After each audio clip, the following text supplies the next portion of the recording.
Hello everybody and welcome to our module on the pituitary gland. The pituitary gland is sometimes called the master gland because it exerts control over other endocrine organs. It's an endocrine gland that sits at the base of the brain. It sits in a small cavity of the sphenoid bone of the skull called the sella turcica. This is a picture on the screen showing where the pituitary gland sits. It's shown in red in the middle of the picture. It has an anterior and a posterior lobe, each of which have different functions. Also note that the optic chiasm is just above the pituitary gland. That'll be very important later when we talk about ocular findings associated with enlargement of the pituitary gland. The pituitary gland is connected to the hypothalamus via a structure called the pituitary stalk. Specifically, it connects to the median eminence of the hypothalamus. This is one of the circumventricular organs, or CVOs, that do not contain the blood-brain barrier, and I talk about these in more detail in the neurology modules. The posterior pituitary gland is also called the neurohypophysis, and it secretes two hormones. The first hormone is ADH, or antidiuretic hormone. It's also sometimes called vasopressin. And the second hormone is oxytocin, which is important during pregnancy. The posterior pituitary is derived from neural ectoderm in the floor of the forebrain. In other words, it grows out of the brain. It contains axons and nerve terminals. The neurons originate in the hypothalamus, and they extend their axons and nerve terminals down into the posterior pituitary. You can basically think of the posterior pituitary as a giant nerve ending that releases substances into the blood. The substances are the two hormones ADH and oxytocin. They are synthesized in the hypothalamus and then transferred down to the nerve endings in the posterior pituitary, from which they are released into the bloodstream.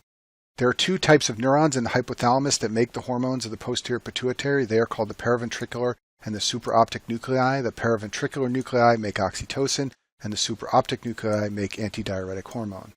The anterior pituitary gland is called the adenohypophysis. It is derived from an embryonic structure called Rathke's pouch, which is an outgrowth of the oral cavity. So this portion of the pituitary gland comes from the mouth, as opposed to the posterior pituitary, which comes from the brain.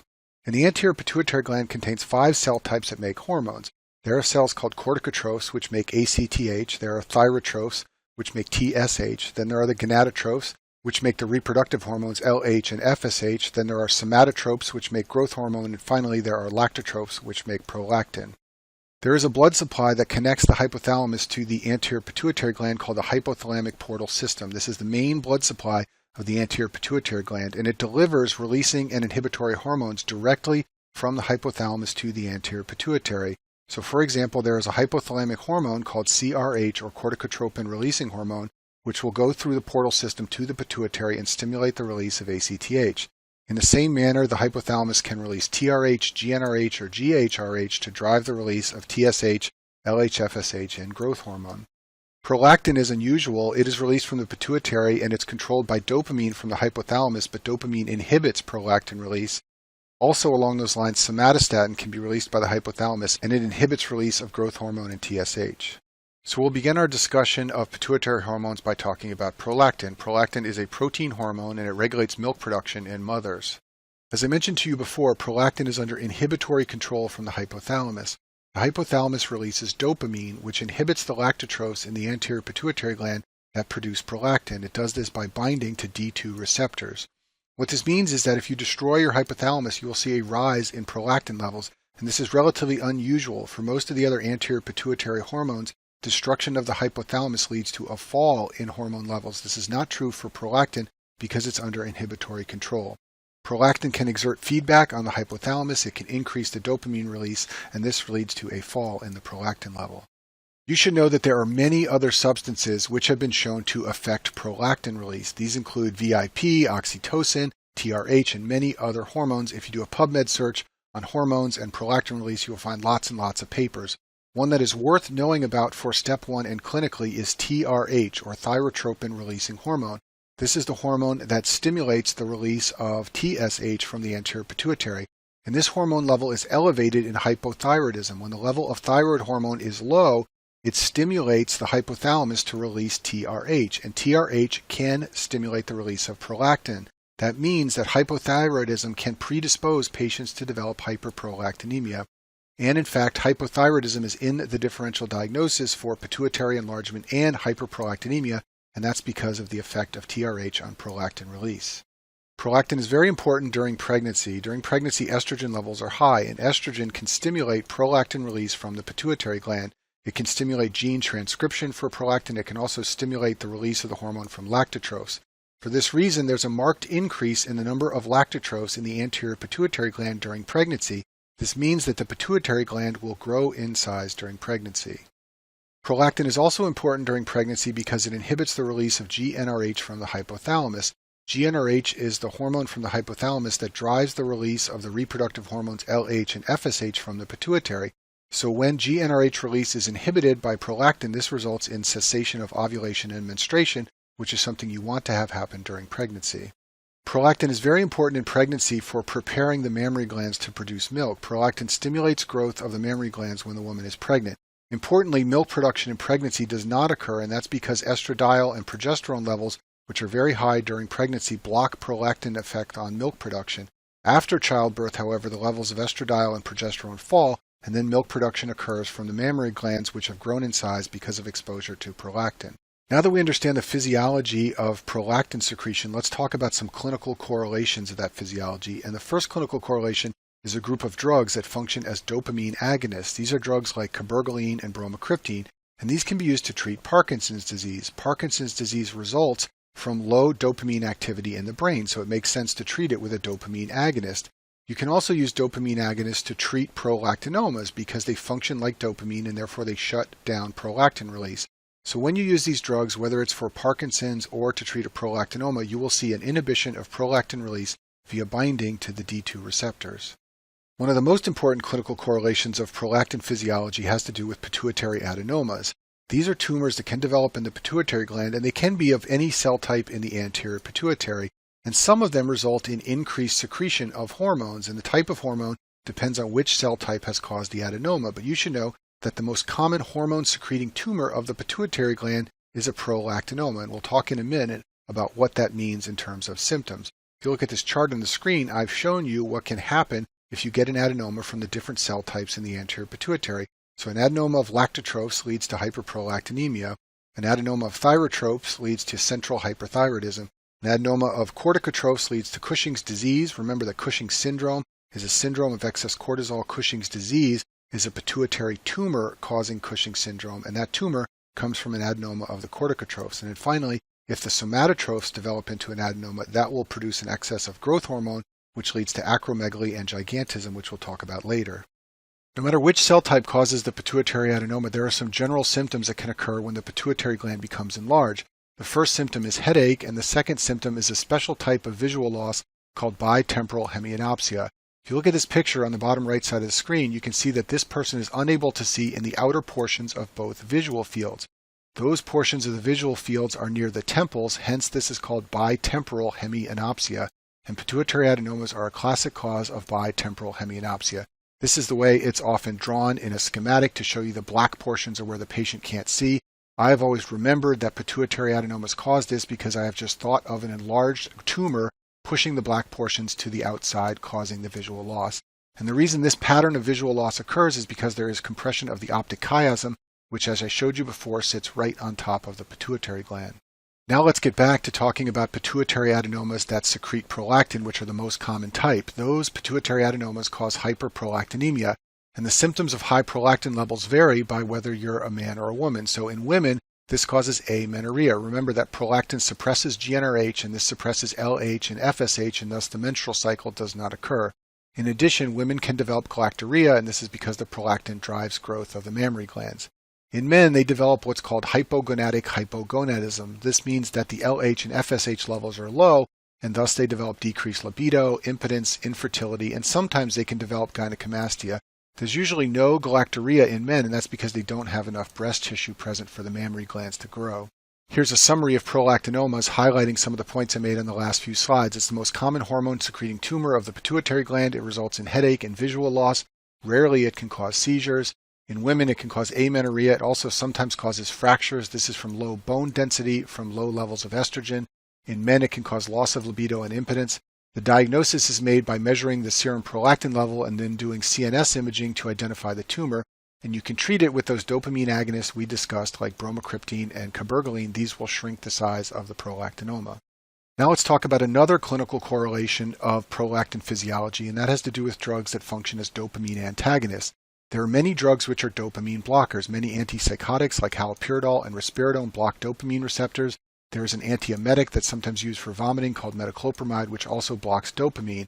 And blockade of the D2 receptors can lead to high prolactin levels, and high prolactin levels are responsible for some of the side effects of these drugs. So people taking these drugs can experience amenorrhea, breast engorgement, galactorrhea, or sexual dysfunction. These are all related to the high prolactin levels, which you should now understand. In addition, many of these drugs cause Parkinsonian symptoms, which are movement symptoms similar to Parkinson's disease. And that's because blocking dopamine receptors in the central nervous system results in a relative deficiency of dopamine activity, and that's the same mechanism by which Parkinson's disease occurs. Moving on, now let's talk about hypopituitarism, which is underfunction of the pituitary gland. This can be caused by anything that damages the anterior pituitary gland. This can be a mass if you have a non-functional adenoma of the pituitary gland, which is an adenoma that is not producing hormones. It can grow in size and compress the functional cells of the pituitary and cause hypopituitarism. There's also a tumor called a craniopharyngioma, which we'll talk about in a minute, that can affect the pituitary gland. And then the other usual things can damage the pituitary, like ischemia, brain injury, or hemorrhage. When you have damage to the pituitary gland, you have deficiency of all the pituitary hormones, but one of the ones that's most important is ACTH. Recall that ACTH drives the adrenal gland to produce cortisol, so when you are deficient in ACTH, you will have a low cortisol level, and that can present as shock and hypotension. Importantly, patients with hypopituitarism do not lose aldosterone. That's because aldosterone is controlled by the renin-angiotensin system, so you don't see salt wasting in hypopituitarism. You also don't see hyperpigmentation. In the adrenal modules, I talk about how you can get hyperpigmentation when the ACTH level is high in primary adrenal disease. You do not have primary adrenal failure. In this case, the ACTH level is low, and therefore there's no hyperpigmentation. And then you can also see deficiency of the other pituitary hormones. TSH can be deficient, and that can lead to hypothyroidism. LH and FSH can be deficient, and that can lead to hypogonadism. Craniopharyngioma is a benign tumor that occurs in children 10 to 14 years old, and it's derived from Rathke's pouch, that embryologic structure that grows from the mouth. And this is one of the most important things you need to know for step 1. The symptoms are from compression of other structures by the tumor, so you can see hypopituitarism from compressing the pituitary gland. There can be a headache and visual field defects, as we talked about before, and sometimes these children have behavioral changes from frontal lobe dysfunction. Another cause of hypopituitarism is called the empty sella syndrome. In this syndrome, there is an enlarged sella turcica seen on imaging that is partially filled with CSF. It's called empty because the CSF appears clear on imaging, and thus the sella turcica looks empty. Rarely, the CSF can compress the pituitary gland and cause hypopituitarism. This is a very rare syndrome, but it's more common in women who are obese and have hypertension. Radiation therapy is a well-described cause of hypopituitarism. Some head and neck tumors are treated with radiation, especially brain tumors and nasopharyngeal carcinomas, and some pituitary adenomas are also treated with radiation, and the radiation can damage either the hypothalamus or the pituitary, and via damage to either of these structures you can potentially develop hypopituitarism. Pituitary apoplexy is a sudden hemorrhage into the pituitary gland. This is a sudden onset of hypopituitarism. It often occurs due to hemorrhage into a pre-existing pituitary adenoma. There are also often risk factors for bleeding present. For example, the patient may be taking blood thinners like warfarin. It will present with the sudden onset of a headache and diplopia from compression of the oculomotor nerves, and then there will be signs and symptoms of hypopituitarism. What usually dominates the clinical picture is shock from loss of cortisol. Sheehan syndrome is a form of hypopituitarism that occurs after childbirth. Remember that the pituitary gland becomes enlarged in pregnancy due to increased production of prolactin. The blood supply, however, stays the same. This leaves the pituitary gland vulnerable to infarction from hypovolemic shock. So if a woman suffers postpartum hemorrhage and hypotension, she can damage her pituitary gland and develop hypopituitarism. If this is severe, it can present as shock after delivery from low cortisol levels. If it's not severe, it may present as a failure to lactate from loss of prolactin. Just a quick slide on the treatment of hypopituitarism. The treatment is to supplement the missing steroids. So you can give corticosteroids to people who have low cortisol levels, such as women who have shock from Sheehan syndrome. You can supplement thyroid hormone, growth hormone, and estrogen or testosterone, depending on which hormone level is deficient. Moving on, now we'll talk about growth hormone, which is another anterior pituitary hormone. It's also called somatotropin. It is a protein hormone, and it's important for linear growth in childhood, especially for height and growth of the arms and the legs. It's released in a pulsatile manner, which is relatively unique. Between pulses, the level may become undetectable, and we'll talk later about how this has some important clinical indications for monitoring patients with growth hormone deficiency or excess. Just like prolactin, there are many stimulants and suppressors of growth hormone that have been described. Some that are worth knowing about include that the pituitary release of growth hormone is stimulated by GHRH, which is the hormone that comes from the hypothalamus, also exercise and sleep. In fact, levels of growth hormone are very high just after the onset of sleep. And the easy way to remember these two things is to remember that if you want children to grow up, they need to get lots of exercise and sleep. There are many reasons for this, but one of them is so that their levels of growth hormone remain high. The release of growth hormone is inhibited by several things that are worth knowing. One of them is high glucose levels, another is the hormone somatostatin, and another is the hormone insulin-like growth factor 1 or IGF-1. We will talk about both of these in the next few slides, but they are part of the feedback mechanism by which levels of growth hormone are controlled. Growth hormone has a receptor that has been well described in the basic science literature. It's a membrane-bound receptor, and you should know that it's a membrane-bound receptor because growth hormone is a protein hormone, and almost all protein hormones have a membrane-bound receptor. When that receptor is activated, it activates an enzyme called Janus kinase 2 or JAK2, which is a cytoplasmic tyrosine kinase enzyme. This enzyme will phosphorylate tyrosine residues within the JAK2 enzyme and also on the growth hormone receptor. This forms binding sites for many signaling molecules, and this leads to alteration of gene expression. The liver contains many growth hormone receptors. When growth hormone goes to the liver and binds its receptors, it stimulates the release of another hormone called IGF-1. IGF-1 stands for insulin-like growth factor 1. It's also called somatomedin, and it's a hormone that's released into the blood by the liver that mediates many of growth hormone's effects. And this is important clinically because you can measure the serum level of IGF-1 as an indicator of growth hormone function. Remember what I told you before, growth hormone is released in a pulsatile manner, so its level goes up and down. A single blood test is not very helpful, so instead you can measure the level of IGF-1, and it tells you what's happening with growth hormone production from the pituitary. IGF-1 is also produced outside the liver in many peripheral tissues, and it exerts lots of effects on nearby cells via a paracrine mechanism. So now let's talk about the effect of growth hormone on cells and tissues, and I'll begin by discussing the direct effects. These are effects due to growth hormone itself, not mediated through IGF-1. Growth hormone can decrease glucose uptake by cells. It is anti-insulin. It will raise the blood sugar. It's sometimes called diabetogenic. Peripheral tissues exposed to growth hormone become insulin resistant. As a result, insulin levels need to rise in order to maintain the blood sugar, and therefore patients develop hyperinsulinemia when growth hormone levels are high. An easy way to remember the effects on blood glucose of a number of different hormones is to remember those hormones that oppose insulin. So you know that glucagon opposes insulin, but so does cortisol and epinephrine, and so does growth hormone. So in the setting of excess levels of all of these hormones, insulin levels need to rise because these hormones are opposing insulin's effect. This means the patient will develop hyperinsulinemia, and potentially the blood sugar can begin to rise and the patient can develop diabetes. Another direct effect of growth hormone is to promote lipolysis. It can activate hormone-sensitive lipase, and then as we saw before, growth hormone stimulates the production of IGF-1 from the liver. Indirect effects that are mediated via IGF-1 include stimulation of chondrocytes. The chondrocytes are the important cells for bone growth, so when these are stimulated, especially in children, this will lead to increased linear growth of bones. IGF-1 also stimulates muscle cells, so you get an increase in lean muscle mass as a result of growth hormone. And IGF-1 can also stimulate various different organs so that you can get an increase in organ size. Here's a summary slide of the control systems for growth hormone and its effects. GHRH from the hypothalamus stimulates growth hormone release. Growth hormone can directly affect glucose by opposing insulin and raising the blood sugar. It can also directly lead to an increased lipolysis in adipose tissue. And then finally, it can stimulate IGF-1 to be produced by the liver. Via IGF-1, growth hormone can produce changes in bones and muscles. It can drive linear growth of bones and the production of lean muscle mass. IGF-1 and glucose can negatively feed back to decrease the amount of growth hormone. In addition, IGF-1 and glucose can drive production of somatostatin from the hypothalamus, which also inhibits the production of growth hormone. The effects of growth hormone deficiency depend on whether you are a child or an adult. In a child, this leads to failure to grow. In an adult, this leads to increased fat, decreased lean body mass, and low energy. Growth hormone deficiency is most commonly caused by a pituitary tumor. It can be a mass effect from a non-hormone secreting pituitary tumor, or sometimes it's a consequence of surgery or radiation to treat a pituitary tumor. The treatment is to administer synthetic growth hormone, and you can monitor the effect of the growth hormone you're giving by measuring the serum IGF level. Remember, that is used to monitor whether the patient has enough growth hormone in their body.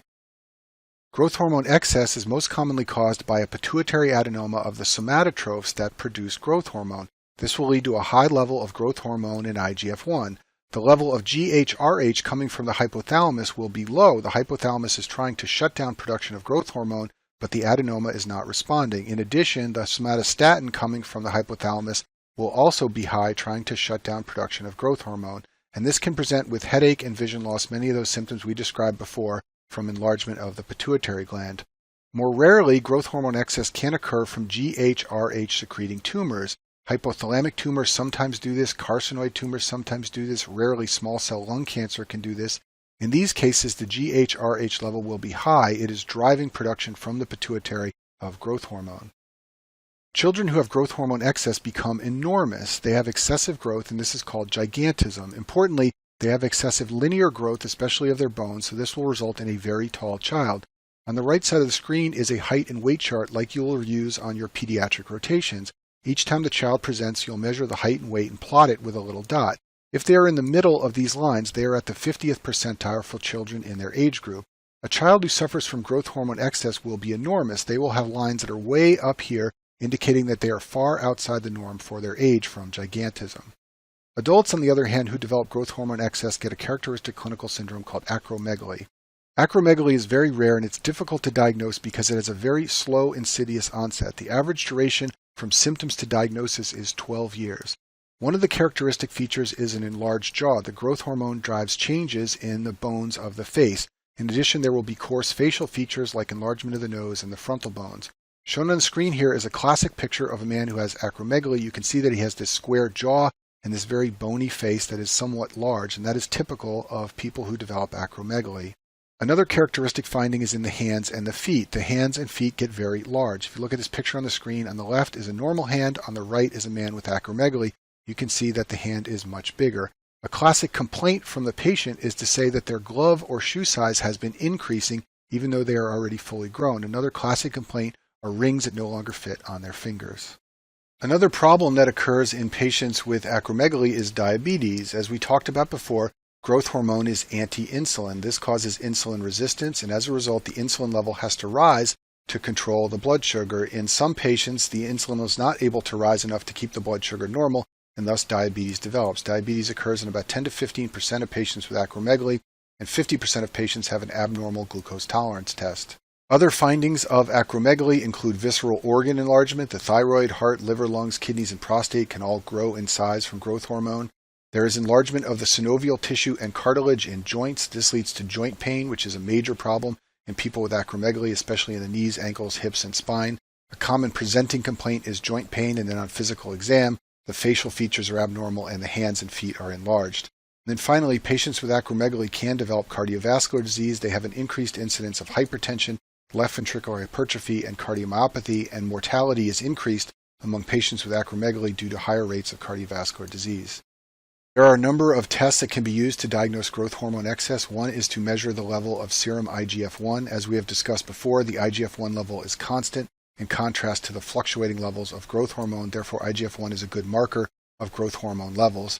You can also do an oral glucose tolerance test. You administer glucose to the patient. Recall that glucose should suppress growth hormone levels. In normal subjects, the growth hormone level falls within 2 hours. In patients who have high levels of growth hormone in their body, their post-glucose level will be high. And then finally, CNS imaging, especially MRI, is often necessary to look for the pituitary adenoma.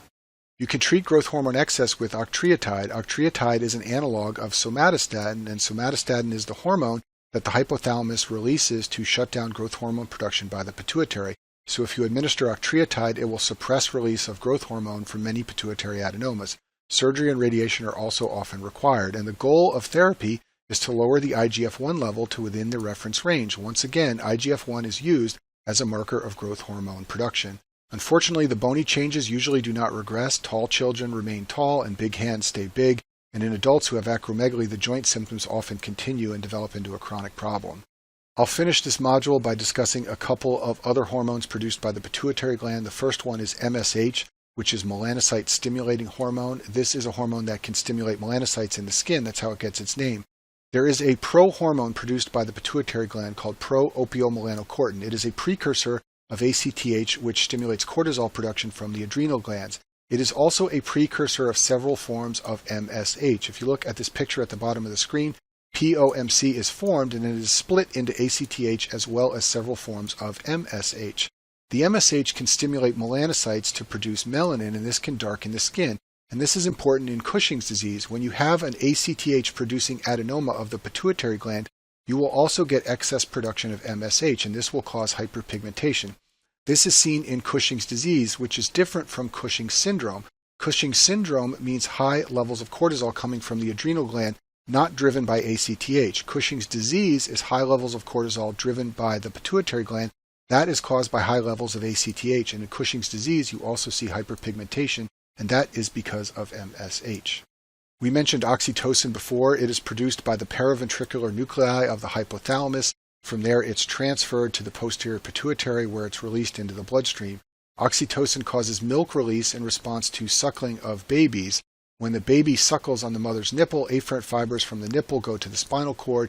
That triggers the release of oxytocin from the posterior pituitary, and then oxytocin triggers contraction of myoepithelial cells in the breast, and this helps the baby to get more milk. Oxytocin also causes contraction of the uterus. Oxytocin receptors upregulate in the uterus when the baby gets near term, and this is going to be important when you do your OBGYN rotations because you will administer a drug called Pitocin, which is synthetic oxytocin. This is used for induction of labor. It's also used in women who have heavy uterine bleeding postpartum because it will contract the uterus and limit the amount of bleeding. Finally, I'll discuss somatostatin. Somatostatin inhibits the release of many other hormones. I talked about somatostatin in the GI modules because it's released by D cells throughout the GI tract. It's also found in nerves throughout the entire body. It was originally discovered in the hypothalamus where it inhibits growth hormone release from the pituitary, as we have been discussing in this module. The place where you will most often encounter somatostatin clinically is when it's used as a drug called octreotide, which is an analog of somatostatin. And this drug can be used in acromegaly, as we have discussed. It can also be used in carcinoid syndrome and in glucagonomas and insulinomas. In all of these situations, it's being used to suppress hormone or neurotransmitter production by tumors. In addition, it can be used in upper GI bleeding. This is for a different reason. It's useful here because it's been shown to decrease splanchnic blood flow, and this can limit the amount of upper GI bleeding. And that concludes our module on the pituitary gland.